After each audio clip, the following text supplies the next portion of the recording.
नमस्कार मित्रांनो. आज आपण पाहत आहोत क्रांतिकारी चळवळ. तर भारताला स्वातंत्र्य मिळवण्यामध्ये खूप मोठा वाटा जो होता तो क्रांतिकारकांचा आहे. कारण की क्रांतिकारकांनी वैयक्तिक आणि संघटनात्मकरित्या अशा दोन प्रकारच्या चळवळी केलेल्या आहेत. तर सर्वप्रथम आपण एक चळवळ करा. आपण जर आपल्या उजव्या बाजूला जे सबस्क्राईब नावाचं लाल बटन दिसतंय त्याच्यावरती क्लिक करा आणि शेजारील बेल आयकॉनवरती क्लिक करा. म्हणजे काय होईल, हा चॅनल सबस्क्राईब होईल आणि बेल आयकॉनवर क्लिक केल्यानंतर इथून पुढे येणारे व्हिडिओचे अपडेट आपल्याला मिळतील. तर आता आपण क्रांतिकारी चळवळीमध्ये पाहत आहोत की जे स्वातंत्र्य मिळाले भारताला, राष्ट्रीय चळवळी, त्याच्यामध्ये वैयक्तिक आणि संघटनात्मक अशा दोन प्रकारच्या चळवळी क्रांतिकारकांनी केलेल्या आहेत. आणि या चळवळीमुळं ब्रिटिशांना नेहमीच ही जाणीव होत राहिली की भारतातील जे यूथ आहे, जे तरुण आहे, हे आपण जर भारताला व्यवस्थितरित्या जर आपण चांगल्या मार्गाने आणि प्रशासन दिलं नाही, यांच्या मागण्या मान्य केल्या नाहीत आणि जर कधी यूथ चिडलं तर अराजकता माजू शकते. याचा एक झटका त्यांना 1857च्या उठावात पाहायला मिळालेला होताच. म्हणून मग क्रांतिकारकांनी जे कार्य केलेलं आहे ते जागृतीचं केलेलं आहे आणि खूप चांगल्या प्रकारे त्यांनी ते भूमिका निभावलेली आहे. त्यामुळे या क्रांतिकारी चळवळी आपल्याला पाहणं क्रमप्राप्त ठरतं. याच्यामध्ये आपण क्रांतिकारी चळवळी पाहताना त्याचे 3 टप्पे पाडलेले आहेत जे समजण्यास सोपं जाईल.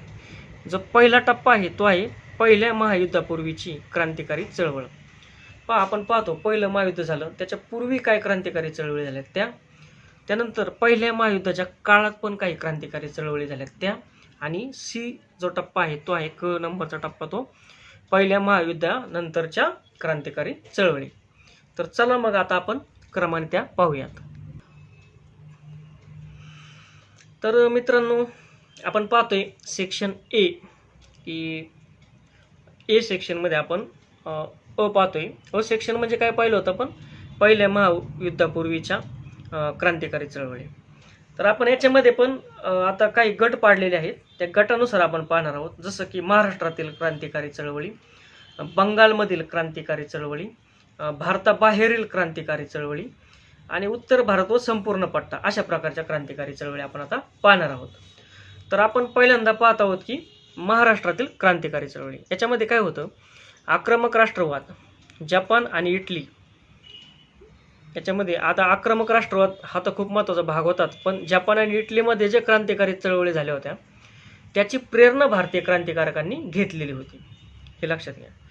त्याच्यानंतर राजकीय शून्य बाबी जे होत्या त्याच्यामध्ये रशिया जे होतं ते, जसं की रशियामध्ये काही क्रांतिकारी चळवळी घडून आल्या, जसं रशियन राज्यक्रांती घडून आली.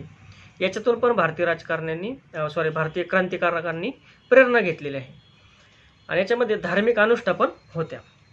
तर आपण पहिल्यांदा पाहतो ते म्हणजे महाराष्ट्रामधील क्रांतिकारी चळवळी. महाराष्ट्रामध्ये एक सगळ्यात महत्त्वाचं जे क्रांतिकारी संघटन जे होतं ते होतं अभिनव भारत नावाचं. याच्यामध्ये पहा, मित्रमेळा नावाची जी एक संघटना होती तिचं रूपांतर होऊन तिचं नाव झालं अभिनव भारत. आता मित्रमेळा जी होती ती 1900 साली स्थापन झाली होती आणि तिचं 1904 साली नाव झालं अभिनव भारत आणि हिचं जे मुख्यालय होतं ते होतं नाशिक येथे, हे लक्षात घ्या. आता याचे संस्थापक जे होते ते होते विनायक दामोदर सावरकर आणि बाबाराव सावरकर, हे लक्षात घ्या. आता मग आपल्याला पाहावं लागेल की अभिनव भारतशी रिलेटेड काय घडलं नेमकं, ते आपण आता पाहत आहोत. तर इकडे लक्ष द्या, अभिनव भारतशी रिलेटेड काय घडलेले ते आता तुम्हाला सांगतो. पहा, अभिनव भारत जे होतं त्याच्या अंतर्गत सगळ्यात महत्त्वाची घटना जी घडली ते म्हणजे नाशिक कट खटला. हा जो नाशिक कट खटला आहे याच्यामध्ये अनंत कान्हेरे नावाच्या व्यक्तीने नाशिकचा जो कलेक्टर आहे जॅक्सन त्याची हत्या केलेली आहे डिसेंबर 1909 साली. म्हणजे अनंत कान्हेरेने काय केलं, नाशिकचा जो कलेक्टर आहे जॅक्सन याची हत्या केली आणि त्या प्रकरणी मग अनंत कान्हेरे, कर्वे आणि देशपांड्यांना फाशी देण्यात आलेलं आहे. त्यानंतर याच्यातीलच कर्जन वायली याची हत्या केलेली आहे. कर्जन वायली याची हत्या जी झालेली आहे ती केलेली आहे जुलै 1909 मध्ये मदनलाल धिंग्रा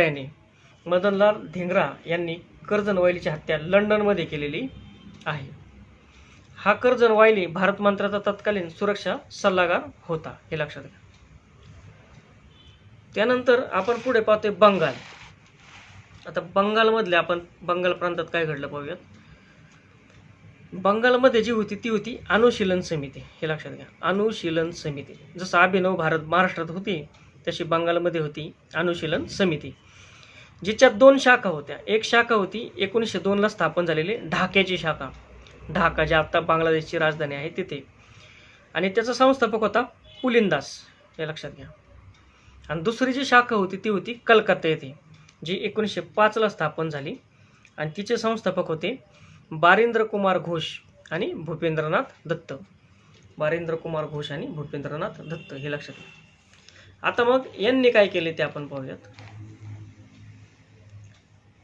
अनुशीलन समितीची क्रांतिकारी चळवळीतील योगदान आपण पाहतोय. याच्यामध्ये मुझफ्फरपूर जो कट खटला होता, मुझफ्फरपूर त्या खटल्यामध्ये 1908 साली जो डिस्ट्रिक्ट मॅजिस्ट्रेट होता किंग्सफोर्ड, हा किंग्सफोर्ड नावाचा डिस्ट्रिक्ट मॅजिस्ट्रेट होता, त्याच्या हत्येचा प्रयत्न झाला होता. आणि या हत्येच्या प्रयत्नानंतर प्रफुल्ल चाके नावाच्या क्रांतिकारकाने आत्महत्या केली होती. तर या कट खटल्यामध्ये खुदीराम बोस यांना फाशी दिली गेलेली आहे. तर तो आहे मुझफ्फरपूर कट खटला, हे लक्षात घ्या. त्याच्यानंतर आणखीन एक खटला घडला, तो म्हणजे अलीपूर किंवा त्यालाच म्हणायचं माणिकतोळा कट खटला. अलीपूर कट खटला किंवा माणिकतोळा कट खटला. यामध्ये मुख्य आरोपी जो आहे तो आहे अरविंद घोष, हे लक्षात घ्या.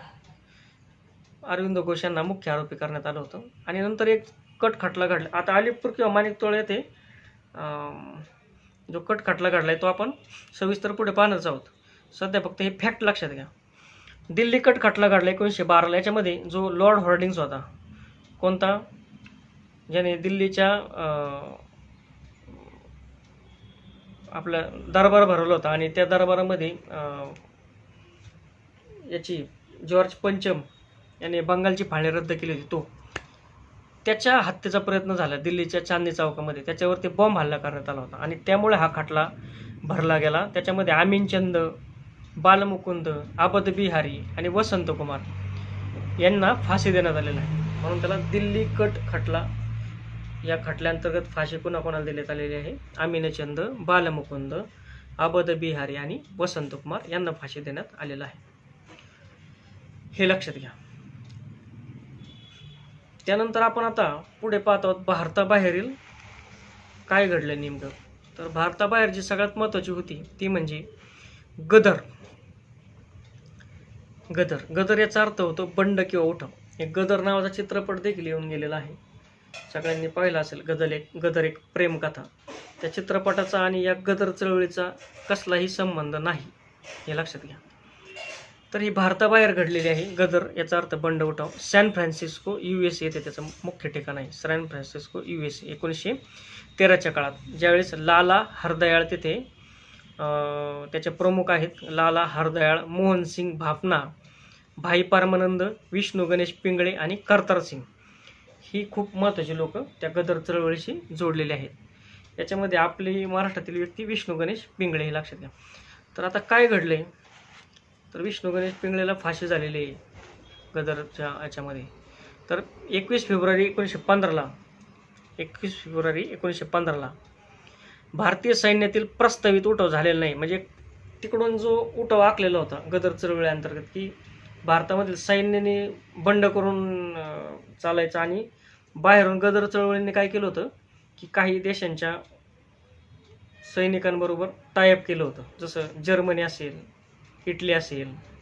आणि मग काय करायचं, तिकडनं हल्ला करायचा आणि इकडनं भारतातील सैन्याने बंड करून उठायचं. म्हणजे इंग्रजांचं सैन्य हात बोलवेल आणि त्यांना हरवून आपण देशाला स्वातंत्र्य करू, अशा प्रकारचा तो एक यांनी प्लॅन केलेला होता. परंतु तो प्लॅन फेल गेलेला आहे, कारण की जो प्रस्तावित उठाव होता तो झालाच नाही. आणि या उठावासंबंधी कोण ब्रिटिशांना लागले त्यांच्या गुप्तहेरांकडून, आणि मग ब्रिटिशांनी छापे टाकून विष्णू गणेश पिंगळे आणि इतर नेत्यांना अटक केली, आणि मग त्यांना लाहोर येथे फाशी दिलेलं आहे. म्हणून त्याला लाहोर कट खटला असं देखील म्हणतात, हे लक्षात घ्या. त्यानंतर आपण पाहतोय उत्तर भारत किंवा संपूर्ण उत्तर भारतीय पट्टा, त्या ठिकाणी काय घडत होतं.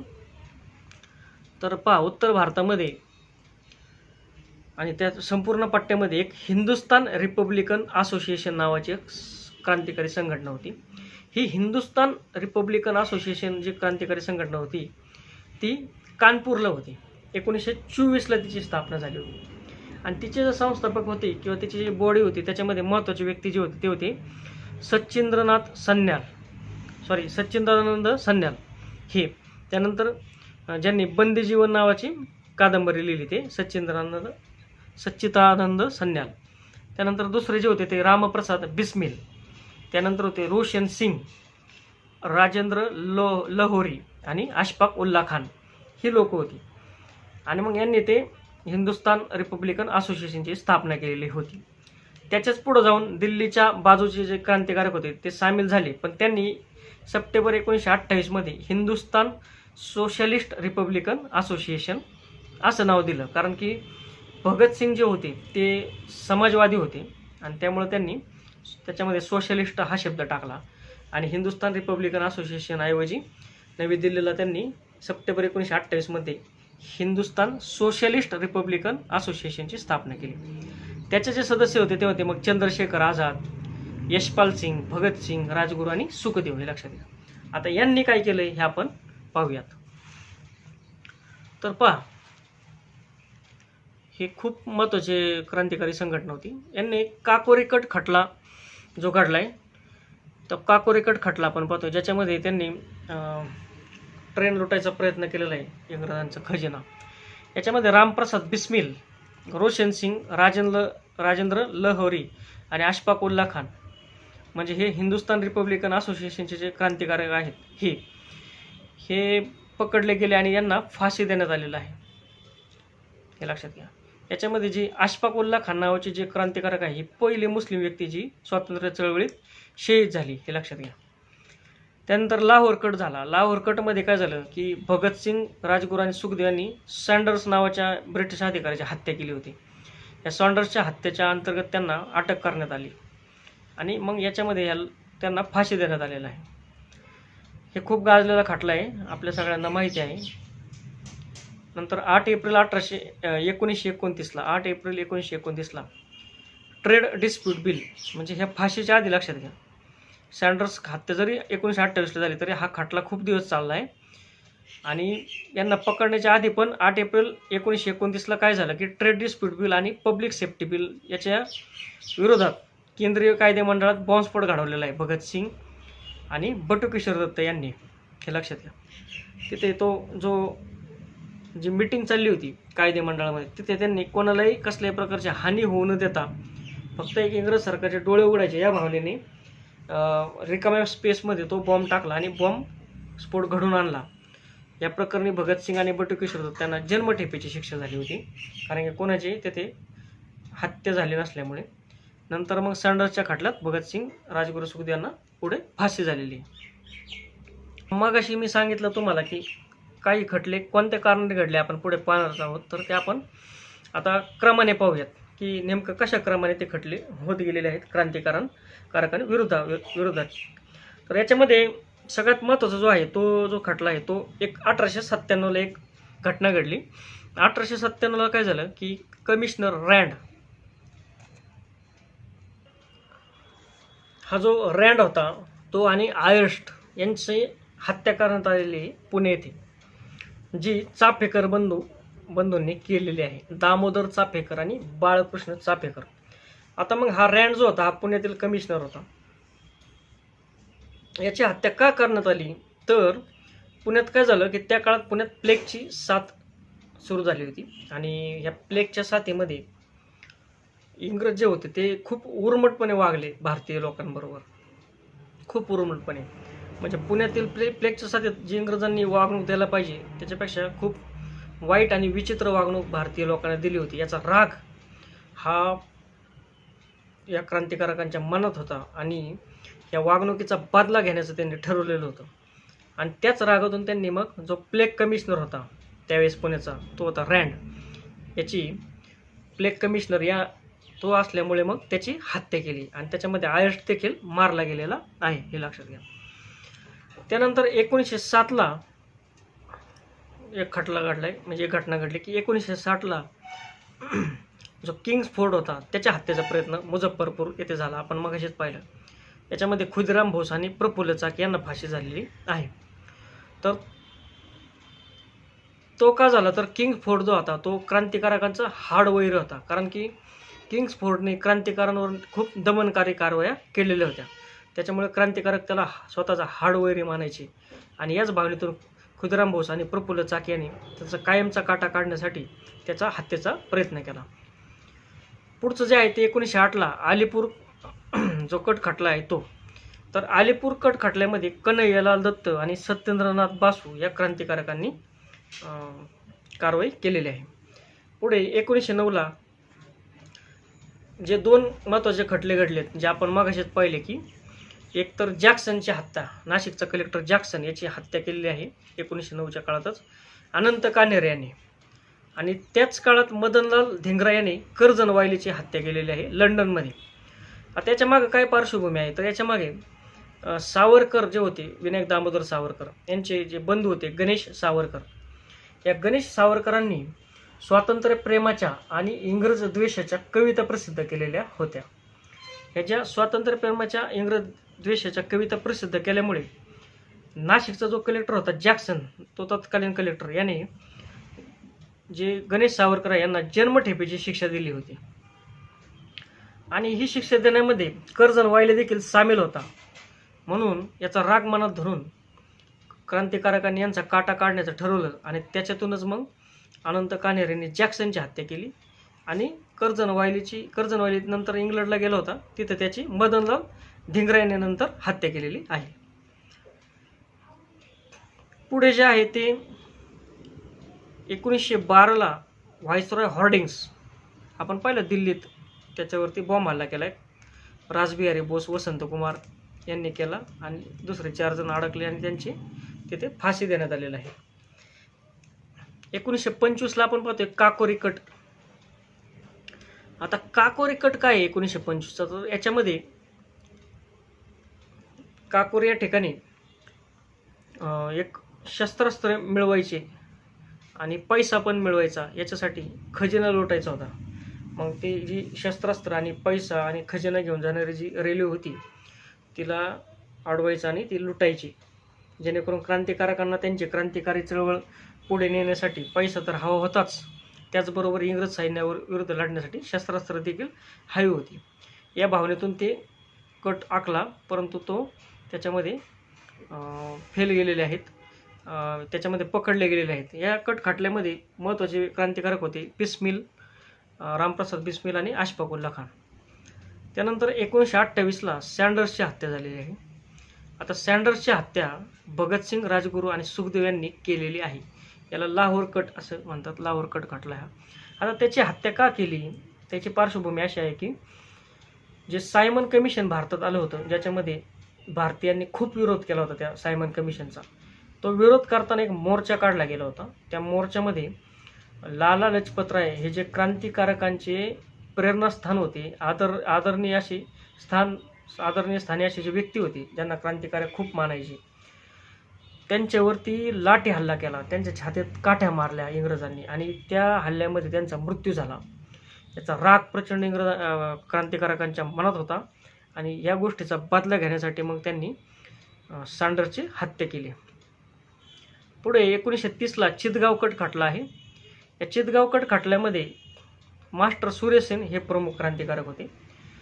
तर तिथे काय झालं, तर तिथे चितगाव येथे जे सरकारी शस्त्रागार होता, एक सरकारचं शस्त्रागार होतं जिथे शस्त्रास्त्र साठवले गेलेली होती, तो ताब्यात घेण्यासाठी हे क्रांतिकारी तिथे चाल करून गेलेले आहेत. या चितगाव कट खटल्याचं सगळ्यात महत्त्वाचं वैशिष्ट्य असं आहे की स्त्रियांनी यामध्ये सहभाग घेतलेला आहे, स्त्रियांनी म्हणजे स्त्री क्रांतिकारकांनी. त्यानंतर 1940ला जनरल ओडवायर यांची हत्या झालेली आहे. आपण पाहतो जनरल ओडवायर यांचं हत्याकांड. आता 1940ला जनरल ओडवायर यांची हत्याकांड लंडन येथे झाली.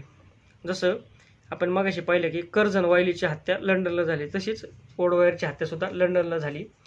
ही 1940ला जरी झाली असेल तरी याला 1919-18 मध्ये जे जालियनवाला बाग हत्याकांड झाले त्याची पार्श्वभूमी आहे. जालियनवाला बाग हत्याकांडामध्ये जनरल ओडवायर त्यावेळेसचा पोलीस कमिशनर त्याचे आदेश होते आणि मग सरदार उधम सिंग यांना त्याचा प्रचंड राग होता. त्यामुळे उधम सिंग यांनी ब्रिटनमध्ये जाऊन कायम त्या ओडवायरच्या पाठीमागं त्याच्या मागोवा घेत राहिले आणि त्यांना ज्यावेळेस संधी मिळेल त्यावेळेस त्यांनी त्याची हत्या केलेली आहे.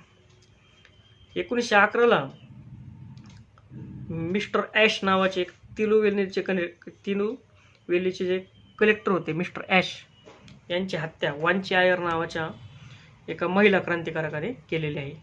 तिने गोळ्या घातलेल्या आहेत त्या मिस्टर ॲशला. तर मित्रांनो, अशा प्रकारे आपण क्रांतिकारी चळवळ हा टॉपिक पाहिलेला आहे. बाकीच्या पण घटना आपण क्रमाक्रमाने पुढील लेक्चरमध्ये नक्कीच पाहूयात. तुम्ही चॅनलला नक्की सबस्क्राईब करा आणि एक चळवळ राबवा की हे जे व्हिडिओ आहेत, जसं क्रांतिकारकांनी चळवळी राबवल्या तसे तुम्ही एक चळवळ राबवा. हे जे व्हिडिओ आहेत इतिहासाच्या लेक्चरचे हा आपल्या जास्तीत जास्त मित्रांपर्यंत पोचवा आणि त्यांनाही आपल्या चॅनलशी जोडण्यासाठी आग्रह करा, जेणेकरून विनामोबदला आणि चांगल्या प्रकारचे व्हिडिओ त्यांनाही पाहायला मिळतील आणि त्यांनाही त्यांच्या यशामध्ये थोडंफार प्रमाणात आमच्याकडून सहाय्य होईल. धन्यवाद.